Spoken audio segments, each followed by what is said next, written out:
So 9:30, let's go ahead and get started. We'll find out. Very cool. Everybody want to find a seat? We'll get started here. All right, well. Welcome, everybody. I'm glad to see you got a nice crowd today. We got a great array of stuff that show up today, so that's really great. I'm glad everybody came and brought some stuff. All right, so to start off with, I know we got a couple new people here, so we'll go around and if you're new, go ahead and raise your hand. All right, so I know Megan, so we'll start with Megan here. Megan, if you want to just kind of real quick, introduce yourself, kind of tell a little bit how you got into scrolling. Sure, yeah. Megan Missman, hello, everybody. I am from Shakopee. I started scrolling about a year ago, probably. I finished my master's degree and I needed something to do, and my husband said we'd get a divorced if I went back to school again. So I picked up woodworking, and I really, really enjoyed it. So I'm here to learn from everybody. Thank you so much. All right.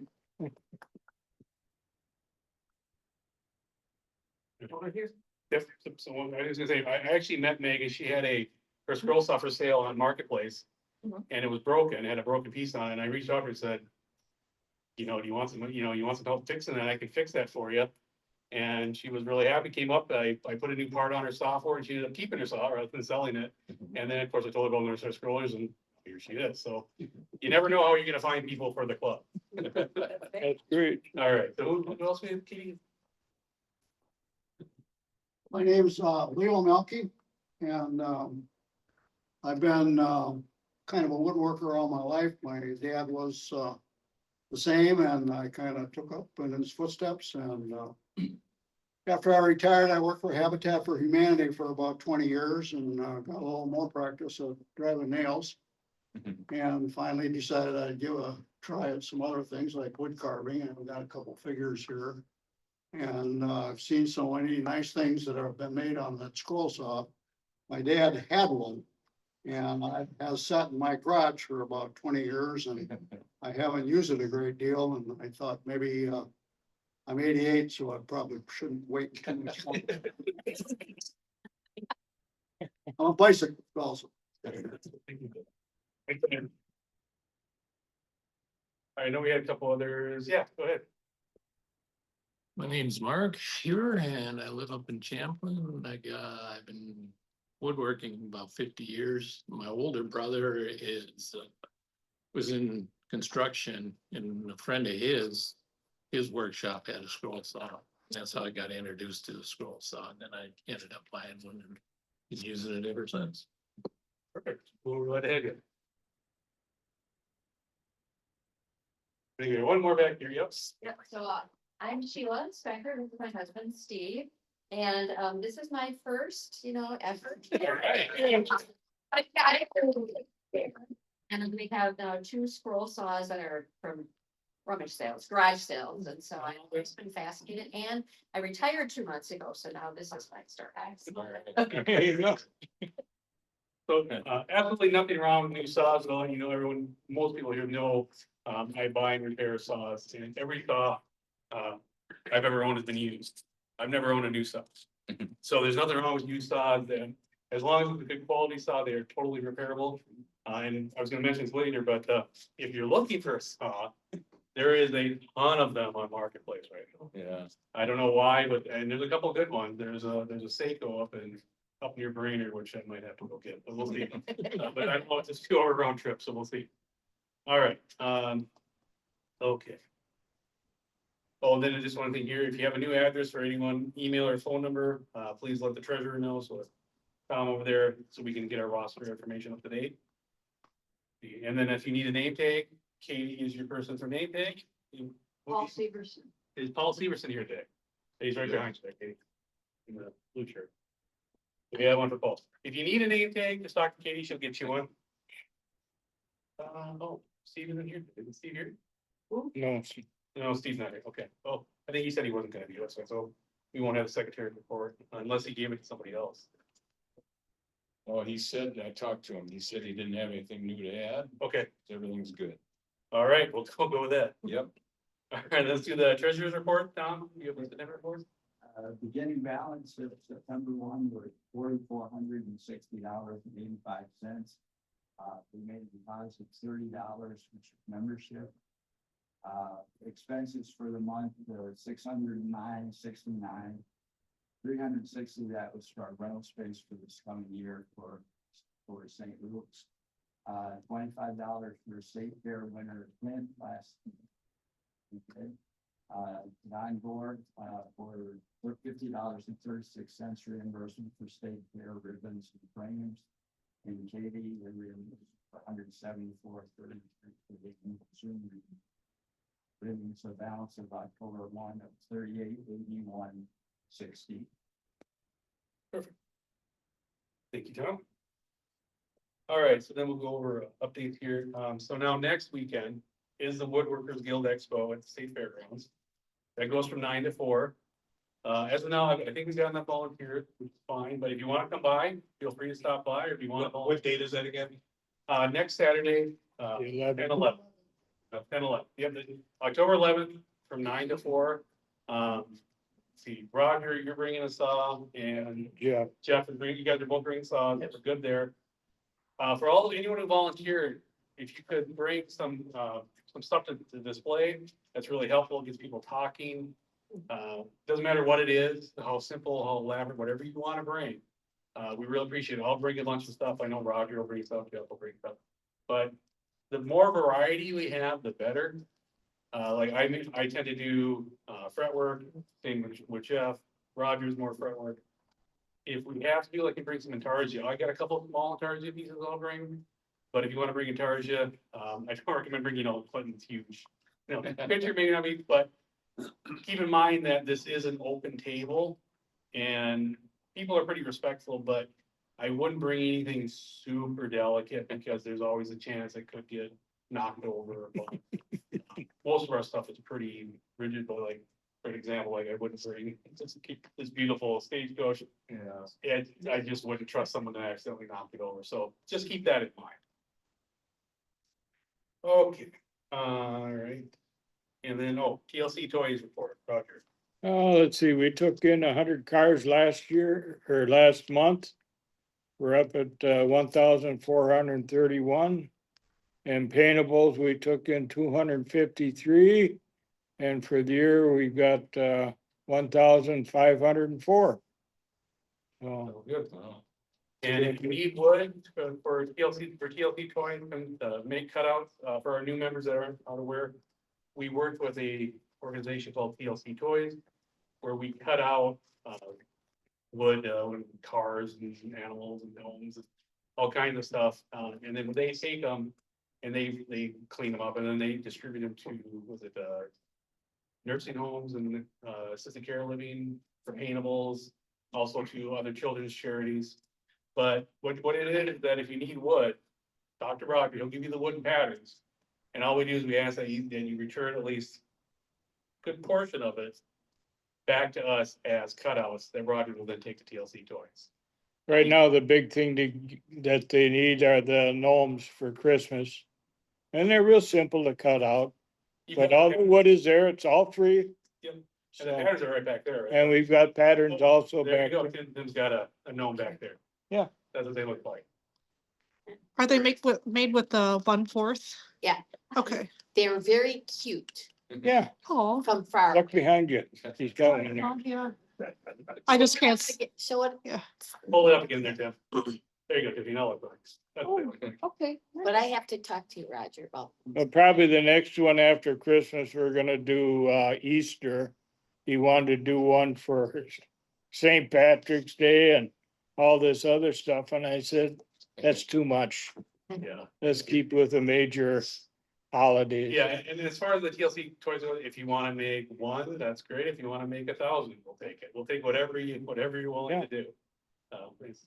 I think I might have done my gnome wrong, because I look up there and those things are eyes, but I use those things for eyes as. No, that's not the pattern that I gave out. Okay, so are they boots, those lines, are they supposed to have eyes on them, or are they supposed to have? No, Eyes. no. You look right behind. A you. gnome Tim's does got- not show his eyes. I There you go. need Yeah. it like this. Okay. Yeah, if you have any questions about the patterns, about TLC toys, Yeah. Roger is our liaison with. And, TLC Toys. you know, that's the thing too, you know, we gotta stick with the patterns that they've already okayed. Yeah. If you wanna change something, that's fine, but, you know, they might not be able to want it. Because it, you know, it's too complicated for these older people to Right. paint or The whatever. patterns are the way they are. So we do have to keep it, Yeah, cause keep them all the I same. took the design and made one for Halloween with the witch's hat and a broom. And then when I talked to Roger, he said, you can't change it because it hasn't been approved. So Right. I'm probably bringing it to the craft site. Yeah, the craft show would be fine, yeah. Absolutely, yeah. Yeah, but if you do TLC toys, make sure you're following the pattern, like I said, it is that way for a reason. They're expecting their patterns to all be exactly the same. It's just for a lot of reasons for them. Very well, thank you, Roger, that's great. All right, all right, we have a tip of the day, anyone? I did not have that. All right, anyone else got a tip of the day they want to? Bill? Sort of a reminder for the upcoming weather season. We do Zoom our meetings. And so for those of you who may not know how to go online to a meeting, if you're embarrassed, please pick out anybody to ask and we can walk you through that. Because again, as the weather is bad, as well as road repair continues to be a mess, you may decide from time to time that I'd rather have my cup of coffee in front of a screen. So. Absolutely. And then we also do, the Zoom meetings are recorded and they are uploaded to YouTube. So if you miss a meeting, and you'd like to watch an older one, or if you want to rewatch a presentation, they are on YouTube. We do have our own channel. It's what Minnesota NorthStar Strollers. If you just search NorthStar Strollers on YouTube, it pops right up. So that's something to keep in mind as well. Like I said, if you're having trouble, you're not sure how to use Zoom or anything like that, you can talk to me. I work in IT, that's what I do. I help with that stuff all day, every day. I'm more than happy to help you. If I can teach my 82-year-old mother to use YouTube and Facebook, I can teach anybody. It took me a while to get her going. He hasn't met me. All right. So any other members have anything else we need to go over? We cover everything? Try to do a simple tip. Yeah, like, go ahead. Okay, here's something I've used every once in a while. You've got your electric drill, your hand drill, and you want to drill a straight hole in something, like a large piece of plywood. Well, how do you get that straight? You know, it's, 85 degrees. Is that good enough? I don't know. So what I would do, take a piece of wood, generally hardwood, 3/4 inch would work good. If you're not gonna drill too many holes, soft wood would be fine. And what you do is put that in your drill press, drill your hole through there. And now just lay that on your piece, and when you go down through there, you'll have your 90-degree angle just perfect. And you can do that for quite a number of holes before you're gonna wear that board out. And that's saved me a lot of times, especially doing in a big piece that you can't get in your drill press. Oh, very good. Yep, thanks, Mike. Oh, and I forgot to mention too, so next week is the Woodworkers Expo. The following weekend is the St. Luke's Craft Show, which will be here in this room. So that's on the 18th from 9 to 3. So if you have stuff to donate, and you brought it today, talk to Mike. He's collecting all that. He's our guy for that. Thank you, Mike, by the way. And as of now for that, we have plenty of volunteers as well. I'll talk to everyone. I'll send out an email to everyone that's volunteered. And we'll make sure. But like I said, that's from 9 to 3 on the 18th. That's in this room, right? Yes, right here. Okay. I wasn't here last year, so. They probably opened that up too, I think. Yeah, but sure. Yeah. And we've got a table there. Yep. And you're coming in Friday to set it all up. Is that correct? Yes, Tom and I will come in, and if anybody else wants to volunteer, they could, that's number one. But probably 3 or 4 of us would be plenty I think right now I've got 5 volunteers, so I think we're on Friday. on Saturday, sorry. Saturday. Oh, yeah, Friday, if you're able to volunteer and help set up on Friday, talk to Mike.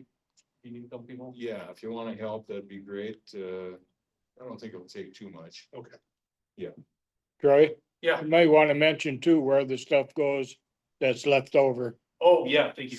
So Mike, where are we sending it back to the? Well, community we center? took it back to the boutique that they used to have at Creekside, and now they've moved. That's steady. Well, it's been moved and sort of turned into a kiosk instead of a whole room, but it's over here at the art center. Okay. So if we have left over, I think we'll haul it over there and see if they'll take it.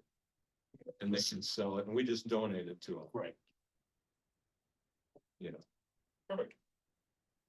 All right, so I think we covered all that stuff. We should be good. Let's take my agenda here. We do anything. Oh, Don, you wanted to talk about State Fair? Yep. Good thing I wrote it down. Yes.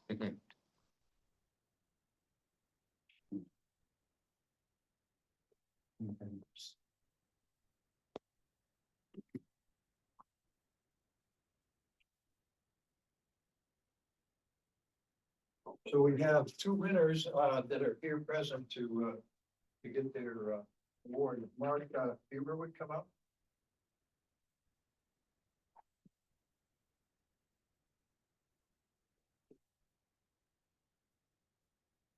So Mark won his award for frontwork.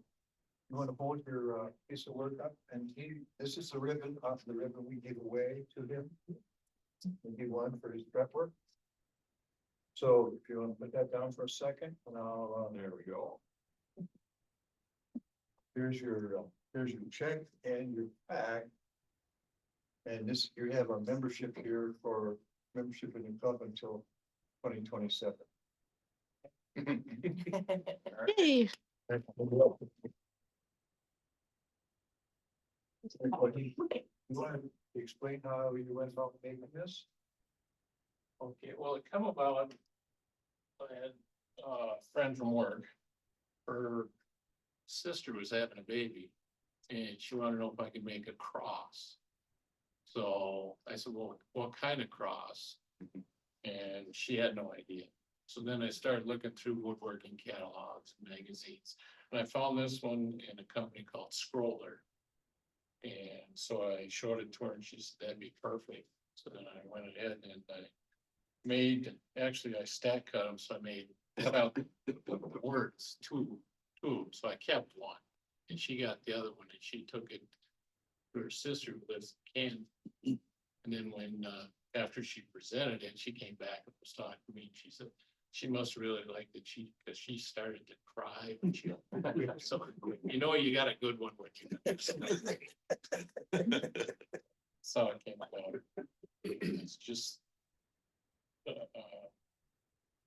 It's the ash and then there's the walnut on the back. And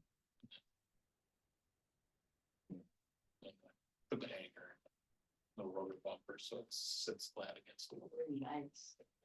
Beautiful job.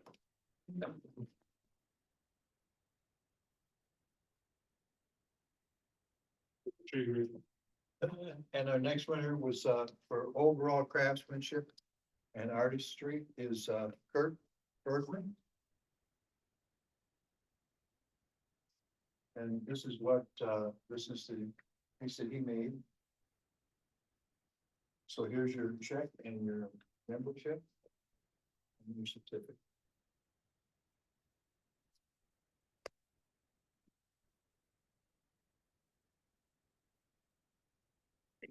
Yes.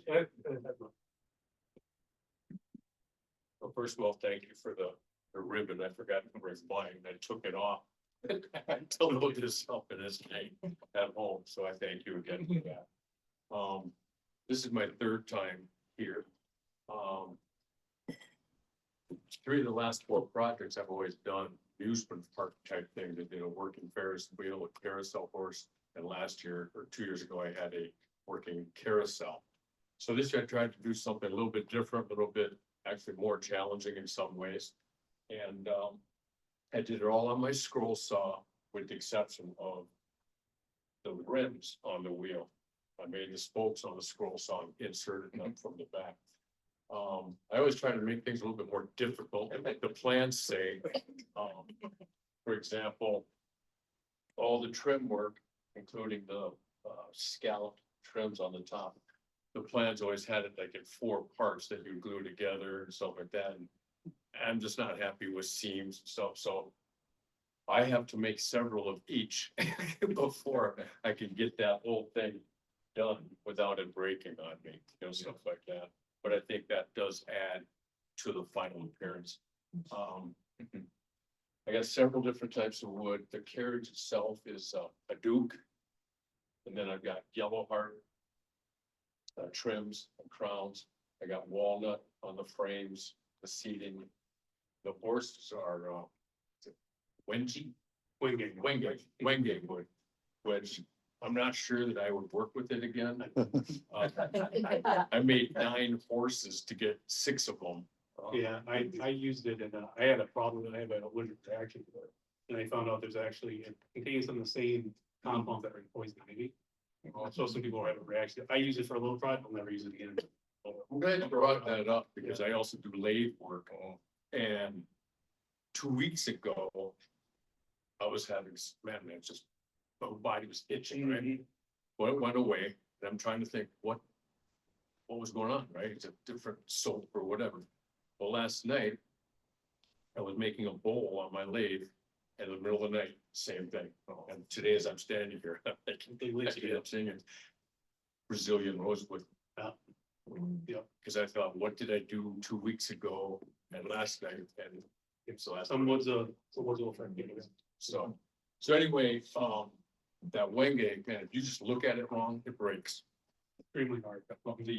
My legs, I had to, like I said, I had to make 9 horses to get 6 horses where the legs wouldn't break and stuff like that. Then, it was challenging. Once I had the horses all finished, I had put these leather straps, 4 of them on each horse, and I couldn't find anything that would stick to the finish. My first thing thought I could smart enough that I could just use epoxy with it, smears, right? So paint it up or make another horse. But I think I found, I ordered 6 different spools of, what do you say, pre-adhesive, self-adhesive material before I finally found something. And then to run the reins and the harness system, I needed like some bronze eyes. You can't find those anywhere. So you get on Amazon and buy a bag of 1,000 of them for 12. You know, so I've got a bin full of a lot of stuff. Oh, yeah. I don't know if I'll use it again, but it was fun. Story about the base. About 3 years ago, on a Sunday afternoon, I was in my shop working and I needed some X-Acto knife blades. We can't just run to a Menards or Home Depot and get blades. You gotta buy the whole kit. So I live in West St. Paul and I told my wife, I'm gonna run over to Woodcraft in Bloomington. I'm gonna get some X-Acto knife blades. So I run over there, I get the blades, but I saw 2 pieces of this Bacardi live edge wood. I didn't know what I was gonna use it for, but I had to have both pieces, right? So I go home and I lay the receipt down on the table and my wife goes, "Hey, what? How much are X-Acto knife blades?" I said, just under $400. So this Bacardi was sitting downstairs in my man cave underneath a TV stand for 3 years. And when I was trying to decide what to put this on to make it look like an old world road, that was it. It hit me. And I think that just adds a lot to it. So beautiful. Anyway, thank you. Thank you. Thank you very much. All right. So we'll go ahead and do show and tell. Who would like to go first? All here one. Tom, you go. Right.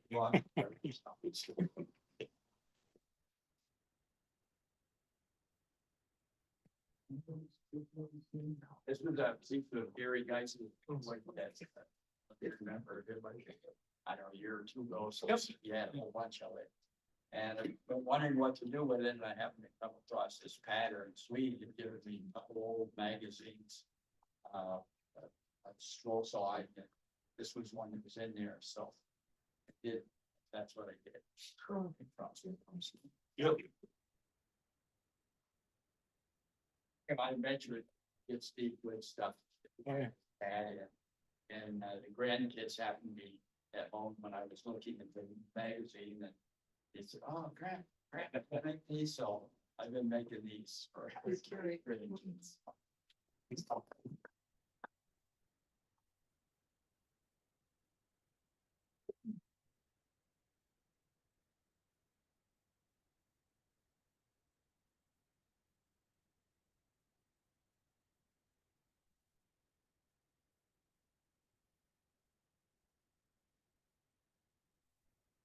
pattern by Charles Hand, it was in, winter issue 2024. My father-in-law, Carol, had his, horses until, his draft horses until, before he died. He spent a lot of falls. Spend a lot of fall Sunday afternoons out riding with, in the woods with the team of horses, so this is kind of been remembered. That's gorgeous. Very nice.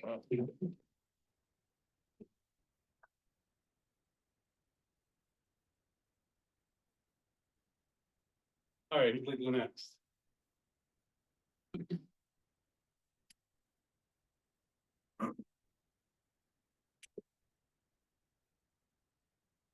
My fret work isn't like, most people, even like Joyce and everybody else, so I kind of shy away from it, but I do some, but I'm not good enough to show anybody. But I did take some of Roger's, ideas of the gnomes, and I made some of my own, as you can see. I made the Viking, and I got a Halloween one, I've got a few other ones I was gonna show Roger that he can show Jim at the show up wherever I wanna make it, but I want to, I like to do sculpture type things. Take and cut them out and then sand them all nice and down and get them nice and done. So those are some of the things that I like to do. I have a number of here. I got great grandkids, so of course Christmas is coming up. So I made a bunch of snowmen.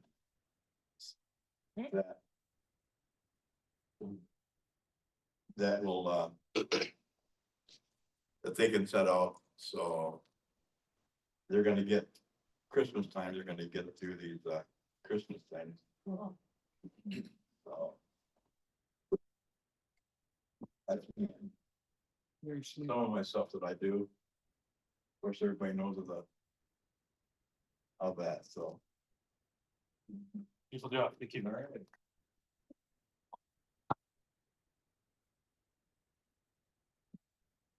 All right, who'd like to go next? Clint? Again, and just, yeah, I get stuff. Yeah, I get, I mean, it's falling. Some of the things, yeah. Looks like it. Yeah. I I've got other ones. make Christmas presents to several members of my family, and I let them pick out pattern of what they want. And my son made the pattern for this, it's his logo for his various online businesses. He handed me this picture that looked like this. So what in the world am I gonna do with that? Oh, you can't weave wood. That way. So I put it aside and let it cook in my brain for a few days and finally decided that I'm gonna try cutting out the individual pieces that make up this outer grain and this. And I numbered them. And I took pieces and rounded each end of the individual pieces on my 1-inch sander. And then started gluing them in there and it worked. Then this is inlay here. Took the two pieces of wood and stacked them together and set my saw at a 3-degree angle and then I pushed that up in there to take the curve out. And I ended up with this. So. That was something else. Yeah. And I thought it was interesting to bring it because Never seen anything like it. Yeah, I've never seen it. Tried it. Sorry.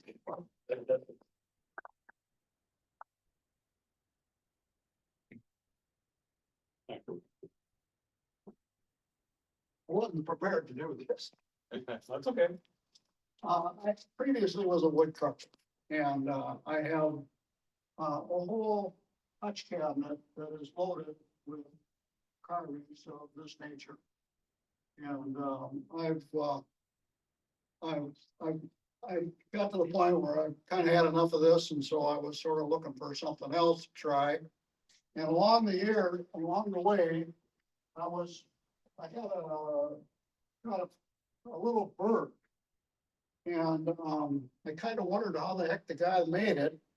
And then I kept thinking about that scroll saw. I bet he did it with that. And so what I did is, tried the scroll saw, and it did work fine. And you need it for these real thin feathers.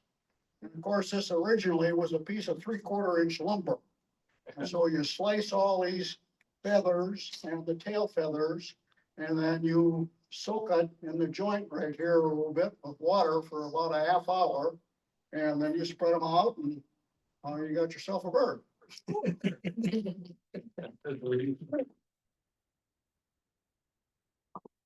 You remember the name of the gentleman that? What? He's wondering, the name of the person who did that originally. You know, He's wondering what the name of the person who did that originally. Was it Dick Osendorf? The original. The bird? the bird, yeah. Where did you get the bird pattern? Gosh, I don't know. It's been too many years. I can't remember. That's okay. I've been making them. I probably made 100 of those. Most of them away. I got maybe a half a dozen left at home. but Sure. Over the years, I've made a lot of them. Okay. If you want some more information, talk to me. There is a couple in Michigan, I think, that puts out a book. And No, I only asked because I live in West St. Paul and I met a gentleman by the name of Dick Osendorf who makes those, and he had me over. They're just gorgeous. Yeah. Yeah, so I didn't know if it was the same gentleman. So there was a Woodcovers Club has a couple that makes it, they live up in. It's not Wilmington, but in the area here. Well, last year at the Woodworkers Guild at the State Fair, there was a guy who was displaying a whole bunch of different kinds of those. Yeah. He had them painted, and, you know, they were just. John, well, Another couple of clocks. This one was in the NorthStar magazine a year ago or so. Relatively simple to cut. There's a big difference in clocks I found that I had gotten 2 or 3 at a garage sale or something. This is one of those. And everything's, you know, I've got probably 8 clocks in my basement. When everything's quiet, I can hear this one click, click, click. So I got it for nothing, so I can't complain, but these $3 or $4 or $5 clocks you buy are, you know, if you don't mind the sound, they're fine. Anyway, it's walnut and cherry. I did have to recut it because I had it hang on the wall for a while and it was just hanging crooked and I couldn't stand it. You know, it's just off. I had one of these cross holes along. So I had to recut the centerpiece. If you're doing clocks, it's nice to get the clock first so that you make the hole fit the clock. And so this one then is Wilkins. I don't know if anybody uses the Wilkins patterns, but it's got a lot of nice patterns. is that the one that has the giant one that? Yeah, he's got some big one. But, One that, this is called the Sweetheart Clock. I had it set up with some lights. I didn't like the lights, so I took it off. Took them out. I gotta find this Christmas. I'm gonna look around Hobby Lobby and stuff so I can find the right. I think the pattern had 5 of these little cherubs on it. I did like 5. 3 seemed like enough. So it's walnut, cherry. When you have a lot of walnut and cherry, everything you end up making is walnut and cherry, so. And so that's what I use. And then, I don't know where I got the clock face, but, yeah, so. Anyway. All right, is there anyone else that had anything? For Chantel? Who's pumpkins? That's good, they're mine. So, yeah, we'll talk about the pumpkin or pumpkin here, so. This one I kind of want to talk about a little bit, because it's a different pattern. So I actually got these patterns from the windshield collection. And I got this pattern years ago, and I made a bunch of these. But they kind of fell apart, because the way the pattern is designed is not quite great, so I redesigned the pattern and started over, but. The way, so this is half-inch bolt birch. And the way the pattern looks, just like it's big. You see there's three different ones. There's one that goes straight up, one that goes across, and one that's stacked. So you take a giant sheet of carbon, like carbon or graphite paper, trace it all out, so you get the big pattern. Cut it out with the jigsaw, the big sheet of plywood. Slice them apart. And then it has some like generic patterns on here. Yeah, I didn't like those. So I used to buy patterns from an online place that for actually carving into real pumpkins. That's what these are. And they have hundreds of them. So what I did is I went on their site, downloaded a couple hundred that I liked, narrowed it down to 84. 28. It took me 4 months. I started in May and I just finished. So what you like, so you cut them apart, you cut up the pattern, you glue them on, okay, like we normally do, cut them out, and then glue them back together. And then it's just house paint. So you sit out in my yard. I have a couple pictures of it in a minute. But yeah, and so then it's got a backer. This is just 1/4-inch plywood. And there's a little bit of the spacer. You just put, these are just LED lights from Walmart. They're about $4 a string, and they're just held in little clips behind here. But the reason you have the backer is that it reflects it. If you don't have the backer, it doesn't really show very well. And so then it's just a matter, you paint all the inside yellow, the backer is yellow, and then over in the front, then you paint the stems. And they don't look like much. I'm gonna turn the lights off here just a second, because it doesn't look, it's kind of hard to see the detail with the lights on. But when they're all when it's in the dark and they're all in the yard, they're really obvious. So you're talking about. In this particular pattern, it's just a generic pattern, but they have a lot of, you'll see, I'll show you the vision, there's a lot of different styles of pattern.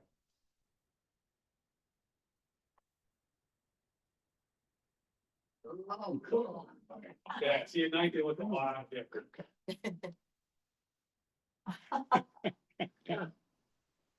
Yeah.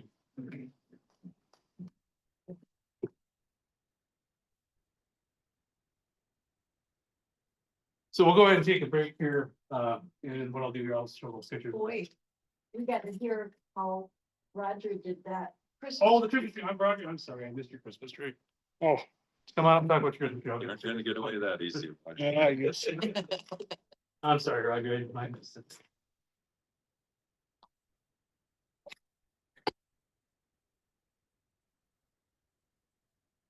I don't know why, but I've been doing a lot of compound cutting here.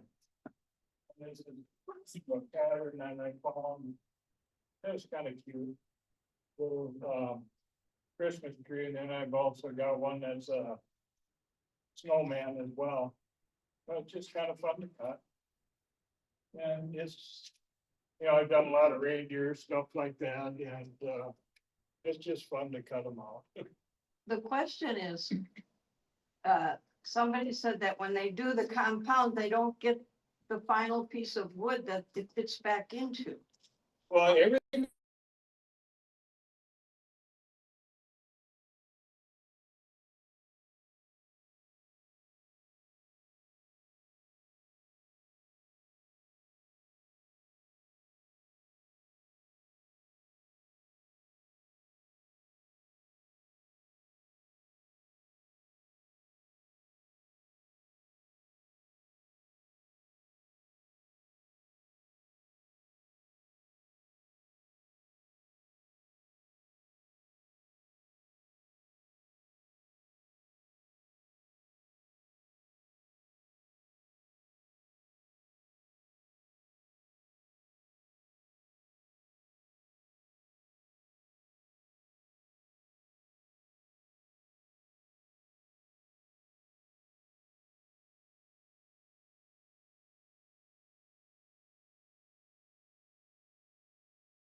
show too, so I'm gonna cut out a bunch of them.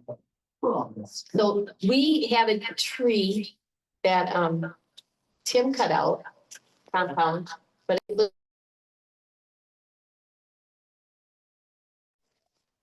a pagoda. So we did, but I like that shape. Yeah, they're fun to cut out, so.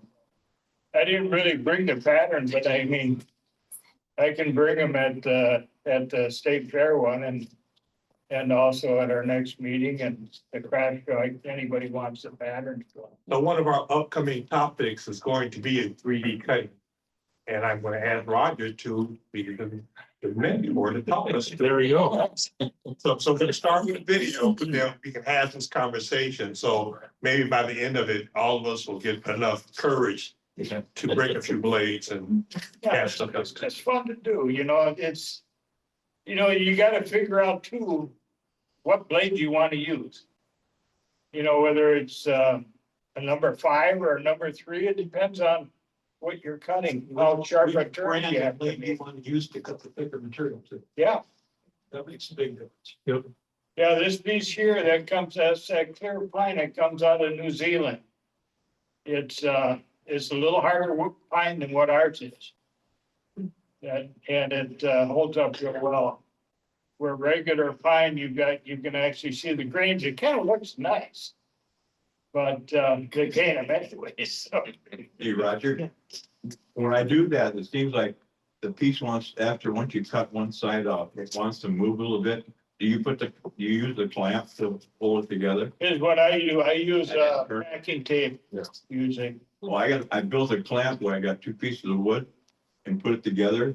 Yeah, So you now I can do hold my that. 2 pieces together and then I can cut my other side out, so. Yeah, you can do that, but what I found by using a clamp too is that as you cut, it makes that looser. So all of a sudden it'll pop out on you. And yeah, my hands get cramped up pretty bad sometimes. It's just kind of fun to do. I tried that. What number saw blade did you use on?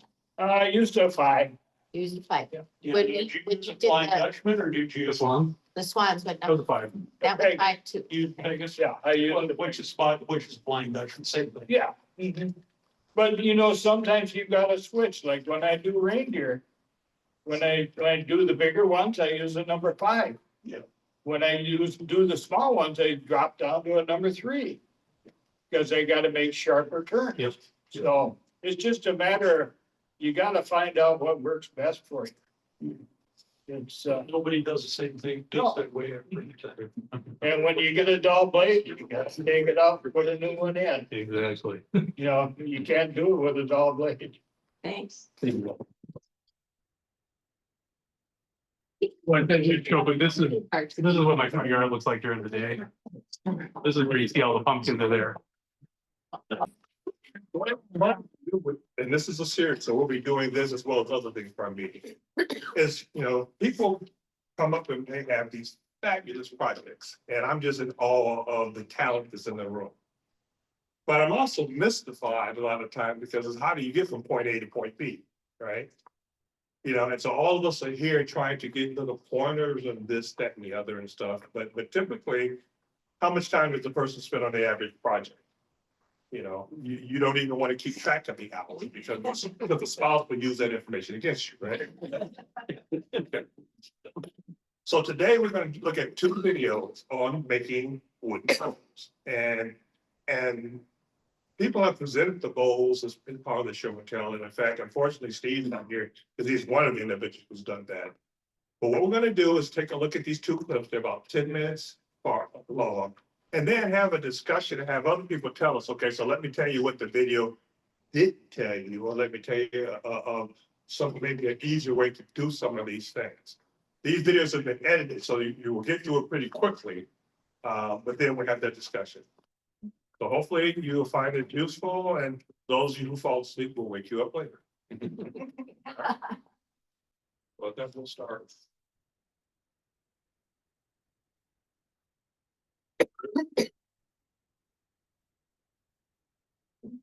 Hold on. Do we have sound? You might have to unmute your, I muted you earlier. We did, then a bunch of them.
Okay,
then we have one additional video.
Okay.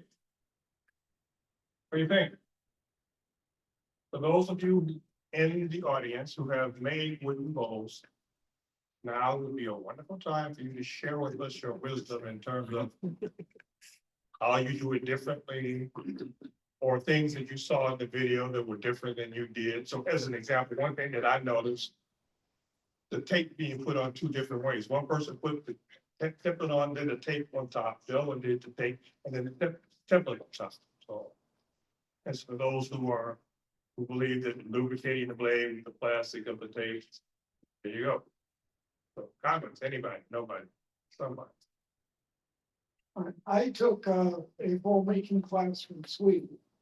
And we made one of each of these bowls. And I didn't quite finish my second one in class. It was the second pattern there. And I had a devil of a time sanding the inside edges nice, easy to sand the outside, it's getting on the inside, the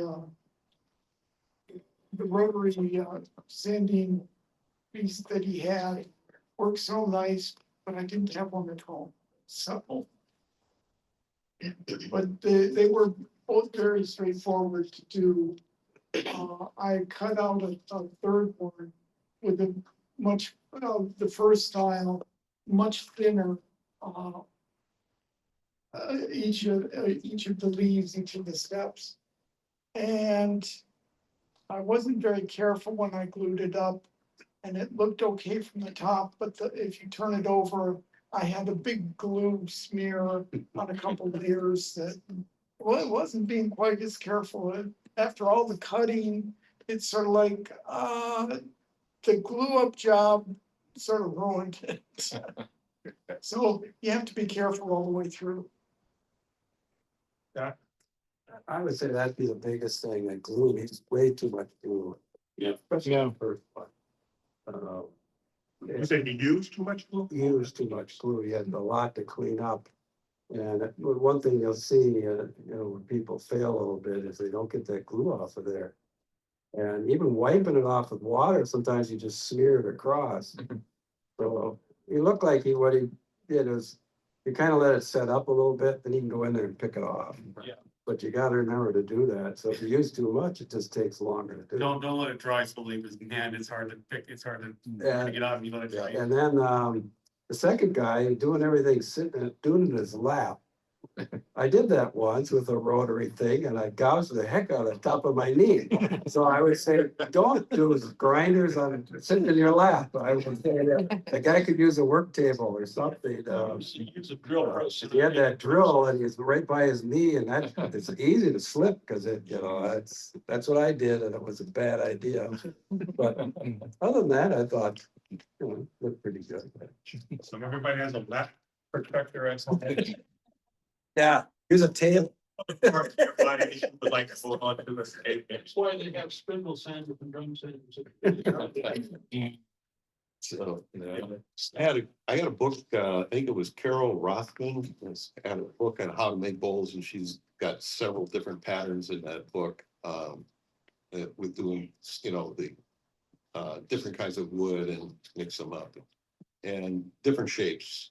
And so I made a few bowls.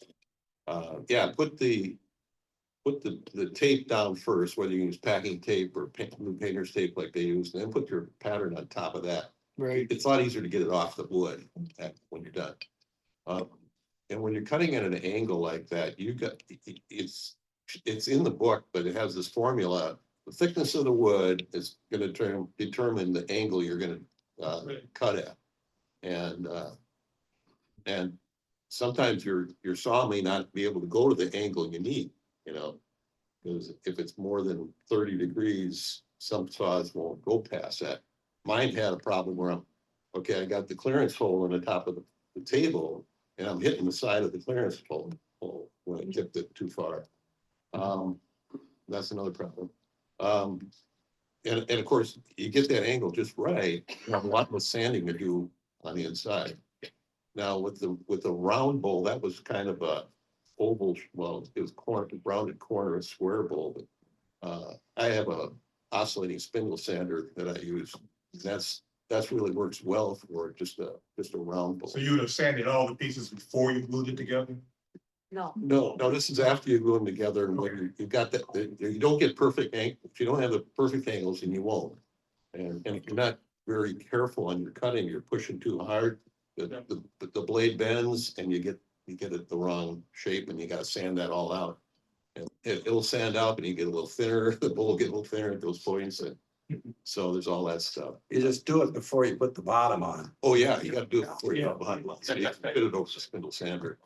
And I don't want them using a hand drill to saw to do the holes because it's been my experience that after you go past 1/16 of an inch, you'll break more bits than anything. So I'm just curious if anybody have any comments. You'd want to use a drill press. Yeah, drill. What? You'd want to use a drill press when you're using real small drill bits, otherwise you will break them. So my drill press doesn't go at an angle though. The table should. Huh? The table should, The the drill- table should tilt. Yeah, drill press tables usually tilt. No, Doesn't tilt at all. it's just a little drill press. like Oh, if you this. real. Mhm. What? Yeah, I bet you it twists. Okay. Well, That's good. my Dremel drill press, you turn the drum. That would be good. Mhm. And I just have a small old Delta drill press and the table tilts. It's got there's a knob underneath and the table tilts. Side to Yeah. side. it's tough getting that perfect angle again, but. Yeah. Um, You use a little digital gauge. yeah, digital gauges with a magnet, I think is sticking Yeah, out in there they were pretty good. and that put it out. So when you do the, let's say like the first one, and you have to put a drill bit, because he only showed 2 drill bit holes that he drilled, but you have to do it at every ring, right? Ring, yeah. True. Because one's an inside cut, one's an outside cut. Well, Now, as far as getting down to the real small drill bits is what I did. I had an old Dremel that didn't work anymore. So I cut that shaft off. And that way I can go as small of a drill bit as I want into my drill press. Yeah. Because a drill press will only take down to 1/16. Yeah. You can So- buy adapters. So I bought it. You can buy the deals for the smaller bits. But that's what you Amazon want. days are coming up, and about 6 months ago, Troy actually did a presentation on the little devices that you could buy to put into your drill press. Right. To use those itty bitty, drill bits. So I The don't only think- thing I have to say about that is my experience with most of those is their accuracy is crap. Okay. Yeah, I had the same problem. I went through 3 of them until I found one that's actually pretty easy. And it's the one that I looked at in that presentation. Right, so And that presentation is on the website, so, cause I remember I actually forwarded them, cause I've had the same problem. Of challenges and so she swore by that and, recommendation for somebody who's done it means more to me than, so. That's why I use the drummer is I don't have to do that. Right. The other thing you can do that turns out pretty good is they sell pin bases. Yep. And those have an outside edge you can put in the drill shop. Okay. And those work really well. They're usually pretty accurate, especially if you get cutters. Another comment someone shared with me about the Dremel is the Dremel is spinning at 22,000 RPMs. And because of that, doing those itty bitty holes within are a lot easier. Those drill bits are made to go a lot faster than most drill presses. Right. So you can dial your speed in a little more, and my drums are all variable speeds. And I usually run them around 10,000 RPM. And so I'll be honest, I have never changed the pulley on my drill press. I just. Anybody else like that? Yeah, mine stays the same. But I just happened to, I bought a drill press. I didn't realize what I was buying. I got it at Lowe's, I think it's a Skill. Okay. And it takes the smallest drill bit I can find in that chuck. It works. It's a real, You could put a number 60 drill in there? Yeah. I can. Really? Yeah. That's, I put the wire size, the smallest ones I need, I can get into. that's really unusual. Yeah. Yeah. Usually. I know. That's You what. can it- find, it if handles it. you're willing to pay for it, you can find drill chucks that will do that. Well, I found one that just came with it. Yeah. It takes a, But you're usually. takes a paying $3.8. Dollars for drill chuck. So while we're talking about drilling little bitty holes, how many people use a drill press versus using the, Dremel makes a grouter that you can put your drill press in, and so. I use both, depending on what size. Depending on what size, you know, like for the horse, there's, I have to use, because it's the only way you can get on. Okay. Well, Seiko makes the scrollers drill too. Yeah, they do. So, John, you have one of those. don't you? Yep, I do. So it's a little, you know, like that big, and it's a little motor on a little stand, it takes a little bit. And that spring, then you just push it down. So it's just a tiny little, it's literally meant to go anywhere on a board. So I think they're a little overpriced, I don't know. John, would you like to use yours at all? I've used it a lot. Yeah. Okay. I've never used one, I just saw it, I'm like, well, I have a drill press, I don't really gonna use it. But it might be something that's in your people on. Well, if you got a Dremel, those punch router bases for the Dremel is, I don't know. It's $25. Yeah, probably the same thing, it basically. Those work pretty good. So buy multiple Dremels on Craigslist, and then you can have each set up. Good, I don't really have four. So recently, I came across a Dremel tool that inserts in a Dremel. And it allows you to change the sanding pad. I'm moving from the drill bit to the sanding pad. Because the sanding pad has variable grids.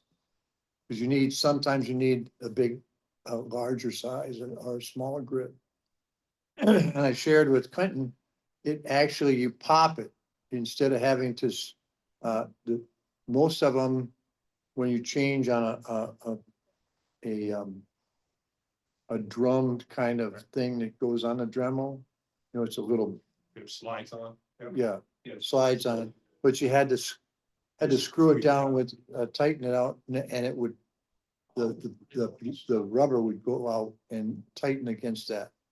Well, now they have them that pop, so you pop, pull it, and it goes smaller. You pull your one belt off and put the next one on, pop, push it down, and you're off again. So, because you can build up compound on that sanding pad to the point where it's really not helpful.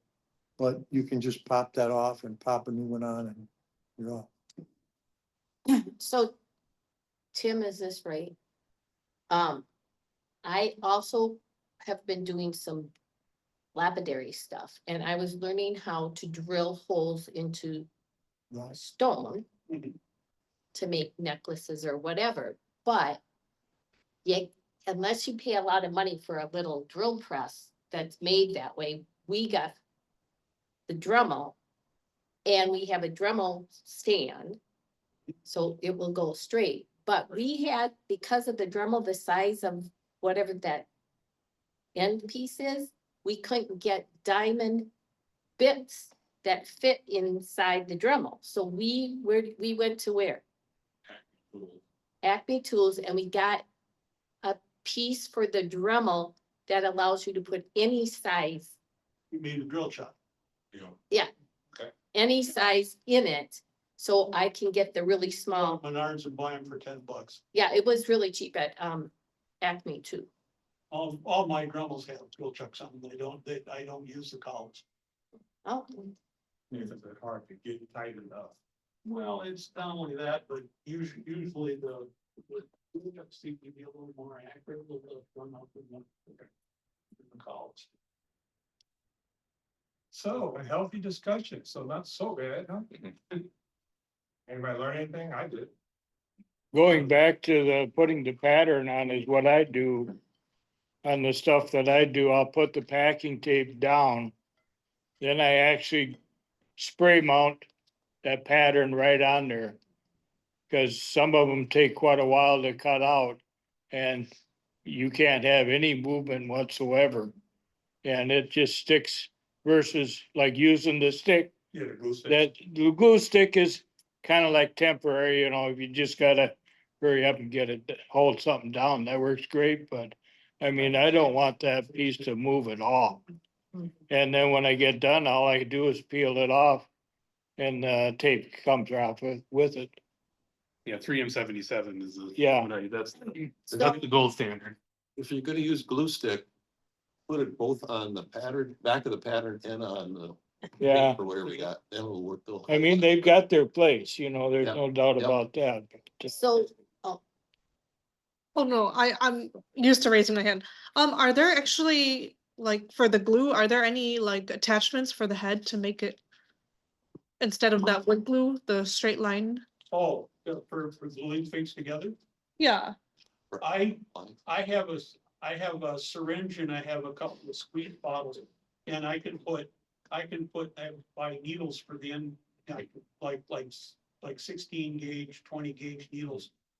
For the ends that I can control how much would come out really well. okay. I did buy those like teeny syringe bottles with the needle point, but Mhm. that's too hard. I feel like the glue's too thick to go through that. I've even, Any trouble, that's all I use. used, taking, toothpicks. Yep. Yeah. That works real well. What I found You out, can get a very small little bit of glue on there. Rockler sell these really fine silicone rubber glue brushes. Yeah, they've They got have a that. really tiny tip. I bought them the other day. Yeah. They also have the roller, which is super nice. Yeah, but I found some of the really fine tips, when I'm doing that really fine stuff, I just dip in a little glue and I Yep. found those work really good. Okay, No, I'll try I've that. used those squeeze bottles for years. Yeah, sweet balls are good too. Mhm. so the first bowl that they finished it with boiled linseed, but isn't boiled linseed not recommended now if you use the bowl with food? I think linseed is food safe, considered food safe. Yeah, just get salad bowl finish. Yeah, you can get It's a combination of a wax, couple of different. beeswax, there's a couple other things. There's some linseed oil in them and a couple of. You can use Kong oil, there's a couple other ones that are. Yeah. Food safe, Safe. right? The thing is, even like Danish oil is considered food safe, thing is, it's non-toxic when it's dry. Yeah. So even toxic finishes are non-toxic when they're dry. Yeah. For the most part, so not all, of them, for the most part. So like lacquer and that is considered food safe because it's non-toxic when it's dry. Yep. Because it's a solvent is what is toxic, and the solvent evaporates and leaves the Finish finished off line. in the air, and that's what stinks. Exactly, that's what stinks.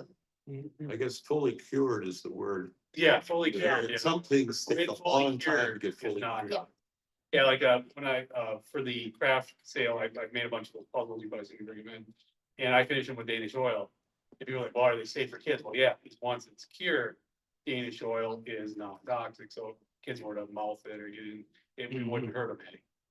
I wouldn't recommend it, but. it won't hurt. Yeah, I think if you go to, and it's the FDA, I think they have a list of finishes that are actually food safe. Yeah. That they. Are safe for kids, either one. Yeah, exactly, either one is fine. Usually any water-based finish is considered Yeah. non-toxic. But most finishes, I'd say the majority of finishes when fully cured are non-toxic. Right. So, when you think about it, even if let's say you did ingest what's on there, it's such a tiny amount. That even if, as long as it's not full of lead, you're fine. Don't use lead paint, that's really good. All right. Well, that was great, Phil, thank you, wonderful job. And then I just want to mention a couple of things, if you have stuff for the craft show, make sure you get it to Mike before you leave today. Next week we have the Woodworkers Expo, I look forward to seeing everybody there. Everyone that told me they're volunteer, you'll get an email. I did look, Jeff was asking me earlier, we can be there as early as 6 a.m. Jeff, like he's gonna be there that early, I don't know if I'll be there at 6. You don't start till 9, but. Well, if you wouldn't live in Canada, it'd help. Yeah, it's a bit of a drive. So I'll be there all day. Jeff and Roger, assuming you guys are gonna be there all day too. If you only come for part of the day and volunteer, that's fine. I'm fine. Like, just if you want to come for a little bit, totally fine. We're totally open. Same with the craft show. You don't have to be there the whole day. We'll try to, if you will, make sure you get a break, go out, get some lunch, things like that. So I appreciate everyone coming in for that. I appreciate everything you brought in today. We had some really great stuff today. And if anybody wants to come to next week's expo and the scrollers booth is full. My booth with the Rochester Wood Carvers is right next door and you could probably sit there because I'm not sure anybody's coming to help. Right. We may, What's being so mad at them all the time? so we may farm you out to Mike's, booth. We have too many people. We'd have you go help Mike a little bit. And like I said too, if you're coming volunteer, if you can bring just a couple things, it'd be great. The more variety, the more stuff we have, it's really great, gets people talking, looking at what we do.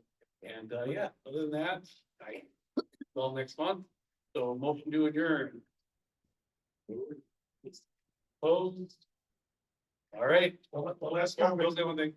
So, and again, if other ideas are not percolating in your mind.